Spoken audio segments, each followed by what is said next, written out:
Morning, everybody.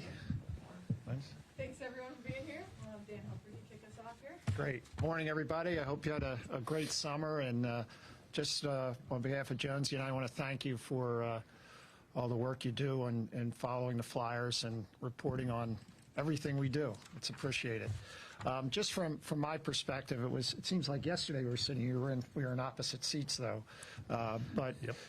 A lot has happened since then. I think the consistent thing for me is that we said this rebuild is about a patient approach, growing it through the draft, making sure that we don't jump ahead of ourselves, that we get our cap space in a good place.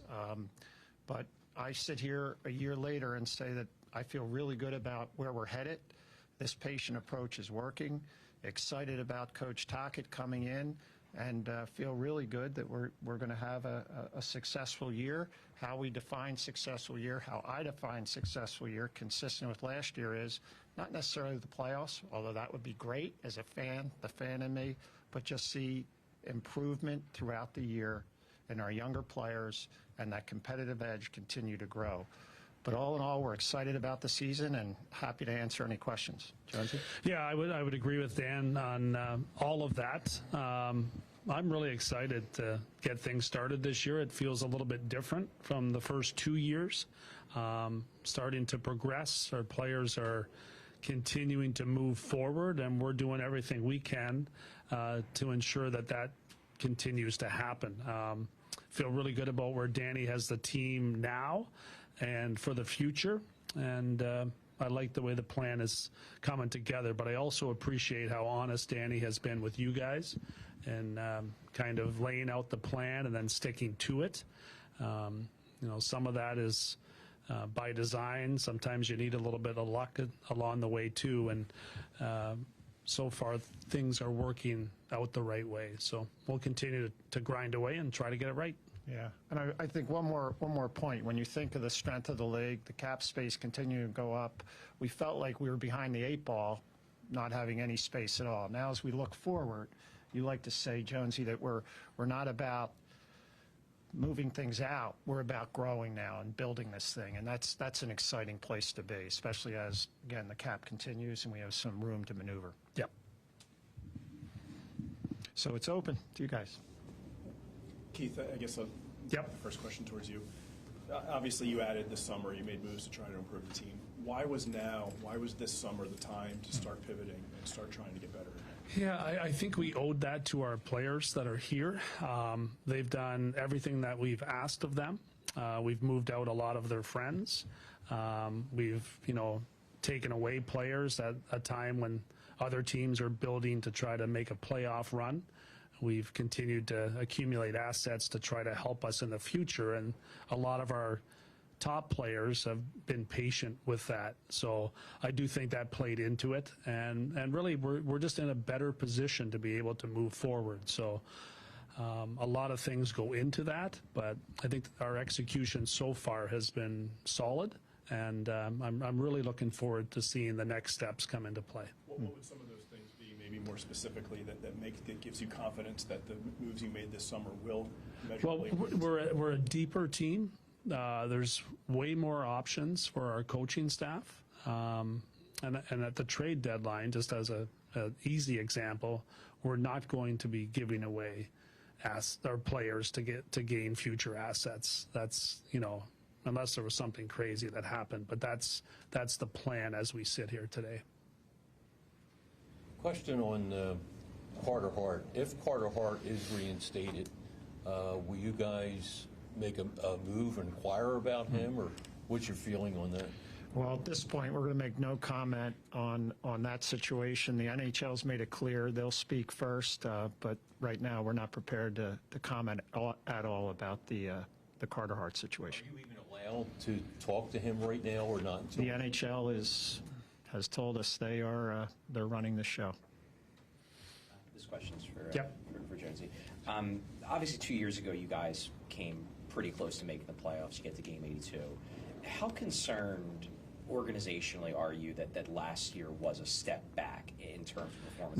Not at all. I do believe the year before we felt pretty good about our team going into that season, but we recognized that we needed to, be more flexible in the future. And I think that's what led to some of the selling off at the trade deadline. Just, Sean Walker comes to mind when I think back to that time. Last year was kind of a steady type of progression up until the trade deadline. It was clearer that that's the way we had to go last year. It was easier in that regard. But recognizing what was on the horizon made us feel pretty good about things. And I think the execution of the draft is another very important step for us. We've had a couple of, actually with Danny in charge, I guess it's 3 drafts now, and feel really good about the accumulation of talent, not just assets. There's some talented players that are coming. And I think that's going to help us as far as building that foundation from our younger players advancing and some of our top young guys that have been in the NHL for a few years now in a position to really take on roles of leadership and help us continue to advance to becoming a team that's going to be, eventually a playoff team on a regular basis, which is not an easy thing to do in this league. Which of your veteran players do you think need to take that step? So the ones that I comfortably predict will are players like Tyson Forrester, Noah Cates. I think both of those guys showed a lot. Bobby Brink continues to become a better player. Konechny's been there. He's done that. Sanheim has developed into not just a very good player for us, but a real leader on the back end. I really appreciate his development and his commitment to the team. I'm looking for really solid contributions from Cam York. I think his game will come back into a place that it was 2 years ago. I think the last year wasn't a great year for him, but I do believe that he's going to be a big part of our blue line as well. And then I'm a big believer in Sam Ersson. I think that Sam is in a position now, age-wise, and being pushed by, the depth at that position that's there now is going to benefit him as well. So I think that Sam is going to stand up to the test here this year. Keith, going back to what you said a few minutes ago about last year's regression in terms of standings, that it's not that concerning to you because where you see the team going, where you see the organization going. Is it fair to say that if that were to happen again this year, that you maybe wouldn't be as forgiving as maybe? Yeah, no, that would be disappointing. Yeah, so that we definitely want to continue to take steps forward. I believe that we will, and I think we're going to do everything we can to make sure that happens. So in the previous 2 years, we would be quick to make changes in order to get better for the future. Now it would be about staying on course now, which is advancing. It's not about moving back. And Charlie, the fan in me would be disappointed as well. I mean, it's last year was a real learning experience for me. I guess coming from the business world, I just assume you get on a track and you continue to go up, but that's not the way this game or any professional sports works. But I agree with everything that Jonesy just said.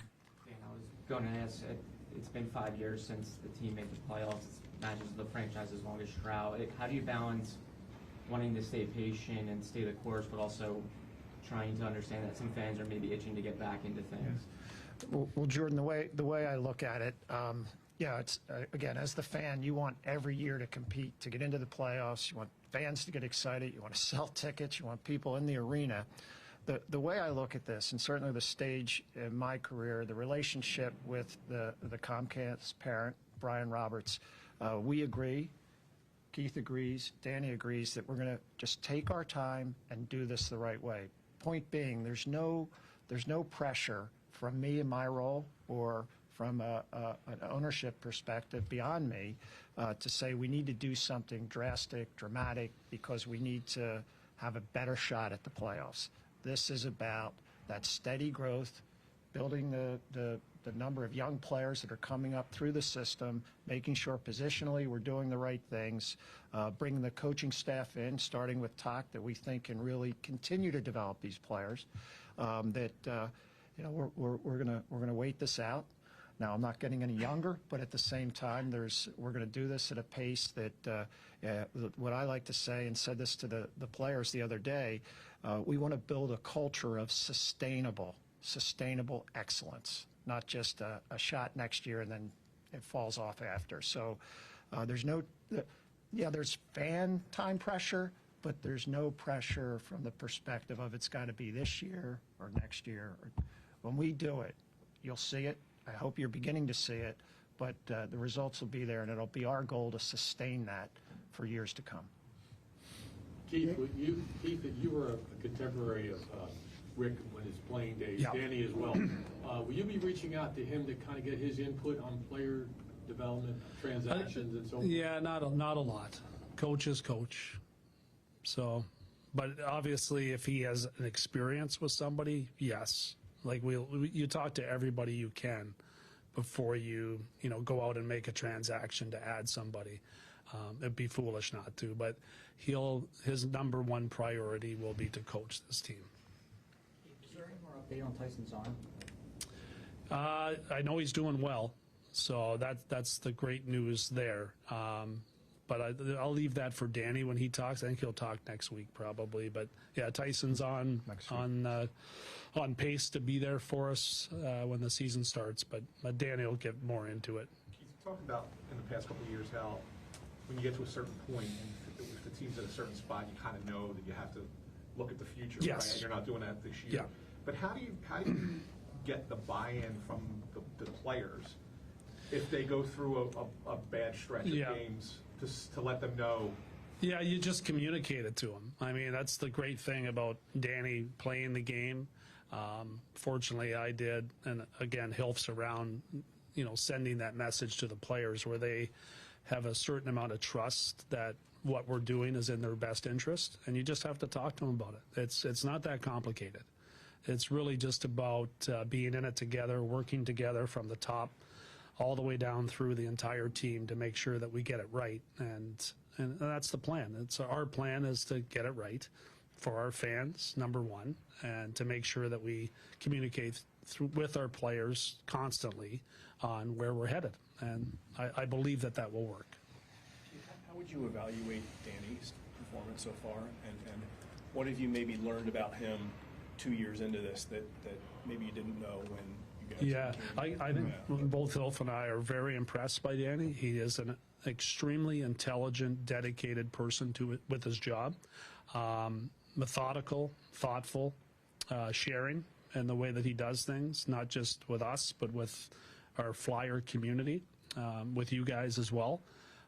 He deals from a position of honesty and has a really good plan in place that he has so far executed very well. So I'm extremely happy with Danny. And Kev, I would agree with that. His attention to detail and his willingness to allow analytics come into his thinking, along with the eye test, is very impressive. And I agree, from a communications point of view, he's been terrific. You mentioned some regression in last year. Do you feel any of that at all is from the team was kind of worn out at all by Torts?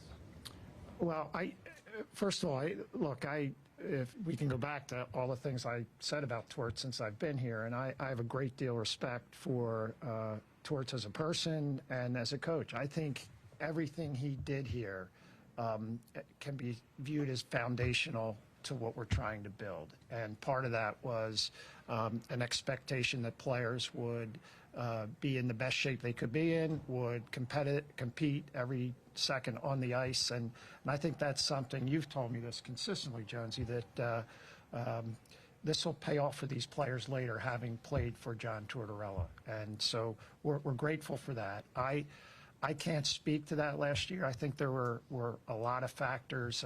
The one thing he did say to me at the beginning of last year is the third year's sometimes hard, for maybe the reason you said. The players are hearing the same thing over and over again. But I have nothing but great things to say about the job that Torts did, and can't answer whether that impacted the slide from the year before last year. Dan, I respect everything that everybody here has done. However, when you opened this up, you said success is not the playoffs. How can you explain that to fans, which is what they crave? Flyers fans, that's what they crave. How do you explain that to people, that success is not the playoffs? So Howard, here's how I look at it. I've started every public conversation I've had. As a fan, Last year I was disappointed we didn't make the playoffs. The year before I was disappointed we didn't make the playoffs, and the year before that, although I got here too late. So as that fan, a true Philly fan, I want nothing more to compete for the playoffs, and we're doing everything we can. I think the point that Jonesy made about now we're adding, and you only add when you think you have a shot to be in the playoff conversation. So what I'm saying is, with this long process, this rebuild that we agree we're going to do in a thoughtful and constructive way, bringing young players in and adding other players, it might mean the playoffs, but all I know, we're going to come together as a group at the end of the season and say, okay, did the players you mentioned, did they continue to improve? Do we feel we are beginning to get the pieces we need to have that sustainable team, a sustainable level of excellence that leads to playoffs year after year after year? And from the business side of things, how do you feel like the organization is doing? I know, I'm sure no playoffs is tough, but do you feel like people have been, and fans are buying into what's going on here? Well, I think the best way to look at that, Jordan, is the season ticket sales. And for the second straight year, we have 90% renewal rate. And we've already sold the end-of-year number that we had last season. So I think it's since 2018. This is the first sustainable growth we've seen in season tickets. The new naming rights to the arena, obviously, it was a partner that was interested in having their name on the arena, but you're going to hear announcements around several other corporate sponsors that show this renewal, this rekindling of excitement about what we're doing. But obviously winning cures all in some respects, and as the team does better, the arena will continue to be filled. I think we'll have this coming year average about 18,000 tickets out for every game. Doesn't mean they'll all be there. So from a franchise point of view, from a business perspective, we're thrilled with where we are. We're thrilled with the not only the players, the coaches, the management side, and we just see a real opportunity. If you look at the Forbes valuation of franchises, we continue to be in that 6-7 level, and our value continues to go up. Now, part of that is the rising tides of the NHL. All ships rise with the tides, but it's also that we're paying attention to really having an open communication with fans and business partners alike, and they've been successful conversations, and where we are today, I feel really good about it. Dan, you mentioned about the new name of the arena, but obviously you guys are in the process of going down the road of building a new arena.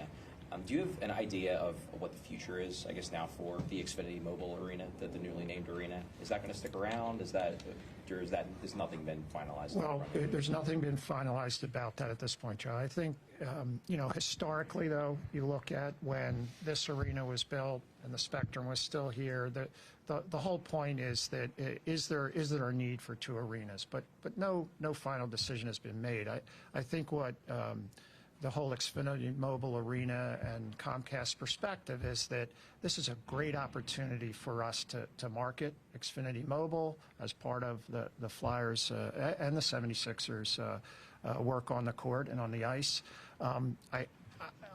In terms of long term, our hope is to build an arena by the early 2030s, and we are so excited about. After all the discussion back and forth that both the Sixers and the Flyers and a WNBA team will play in one arena in South Philadelphia, and the goal is to build the best arena in the world. And I've heard that from everybody on both sides of the partnership. David Edelman's doing a terrific job of leading us through that. But for the foreseeable future, we're going to continue to make the fan experience at Xfinity Mobile the best that it can be, from Wi-Fi capabilities and other technologies that will really tell the story. But for the interim period, whatever that is, 4, 5, 6 years, Xfinity Mobile and Comcast are very excited to be part of this. A couple more here. How did the arrival and the development and the play of Mishkov affect the timeline? I know that a year and a half ago, you didn't know what was going to happen. Yeah. But he came, he played great. And are you ahead of where you thought you would be? There's no doubt that it helps Marcus. It helps in the the Flyer fan community as well. He's a very excitable player to watch. He embraces trying to be the best. It's an interesting thing to watch him operate. So we're really excited, obviously, that he's here. He's going into year 2. So that's always another challenge for young players that got their first taste of the National Hockey League. But he is a driven type of personality that wants to be a star in this league, and we really appreciate what he brings. So yeah, he does help us get to a point where we continue to advance maybe a little bit earlier because he's here, and we need to help and add players to that mix. You approach him not as just a very accomplished player, a guy that maybe can connect you with the community a little bit. And you look at the football team, look at the basketball team, the baseball team. They kind of have those guys. And do you hope that he becomes yours? Yeah, no, he becomes one of them for sure. I do think that's important, and I think back to the days when the Flyers were sending out Lindros and LeClaire, and then Jones. Prior to the salary cap, was pretty good. Thank you. Prior to the salary cap, it was often a way that this team would go about continuing to keep fan interest would be adding a star player, maybe a former superstar player that would keep people excited. The JR when he showed up, Forsberg when he came around. Obviously, you can't do that anymore, so you have to internally develop your stars or get very fortunate that a free agent gets to free agency in this game, which is becoming more difficult. So to have somebody like Matt Fay to continue to push and hopefully become one of those superstar talents is certainly exciting for us. Martone has some of those similarities as well. The more of those players you have, the more interest that there is, and stars do sell in Philadelphia. You mentioned about stars selling, and you need those guys at the top of the lineup. That said, the two guys who probably under 22 that have the highest potential in the organization are Michkov and Martone. Yeah. What's your degree of concern that both of them are wingers? That none of them play the center position, the defense position, the goalie position that are generally viewed to be the premier positions when you're building a cup contender? Yeah, I'm happy that we have them. If there was, stars that those superstar potential players at those positions when we drafted, then of course you're having a different discussion. But I'm just really excited about what they bring. And to me, it's if you look at Kucherov, he's a winger. Yeah, I'll take him any day. You know what I mean? Like, he's a superstar. So yeah, whenever you can get those type of talents, you take them. And obviously, you want to add pieces around to make sure that they complement them, and a very good young center iceman coming up would certainly be something that we're always going to be looking for. We feel like we have a couple in our system now, but they're going to take time to develop. So we'll be patient. The one persistent problem over the 2 years has obviously been the goaltending, right? And I know your first season, part of that was out of your control, but you could also make the case that maybe you could have made a move to stabilize that and maybe make the playoffs. Last year it didn't work with Fedotov and Kolosov. I guess it's a two-part question. One, in hindsight, were there some mistakes made when it comes to the goaltending, and how do you view the goaltending now and moving forward in the system? I don't know that there were mistakes made. I think we brought in players that have been drafted by the organization to give them an opportunity. I think there was adjustments that we hoped would occur. Their ability to adjust would occur quicker than it did. I wouldn't write off either guy in Fedotov or Kolosov.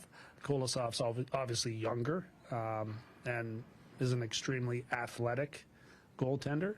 If he can put all the pieces together in the future, he could turn into a very good goaltender. So, he'll be here. Yeah, that's and we're excited about that too. So he has an opportunity, just like everybody else, to come in and show what he has. Developmentally, I think we would prefer that last year we spent a little more time in the American Hockey League. It just was not in the cards. So I wouldn't do it differently, but I'm excited about the depth that we have. And Dan Vladar is somebody that we targeted, and we're very happy that he's part of the mix. And then the other guys are going to have to, really show that they have the ability to get there again. So we'll see how it plays out. So, Jonesy, I have one question for you. Is that, am I allowed to do that one? So, I don't know. what for you would add up to a successful season? Yeah, continued growth for sure. Players continuing to advance, our team being better.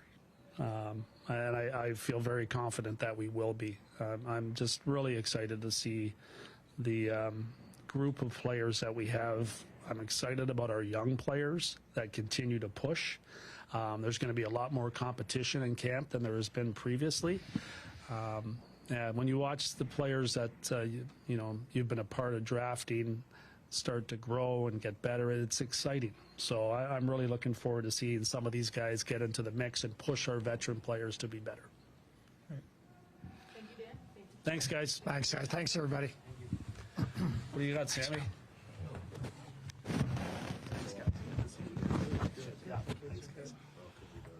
Genius.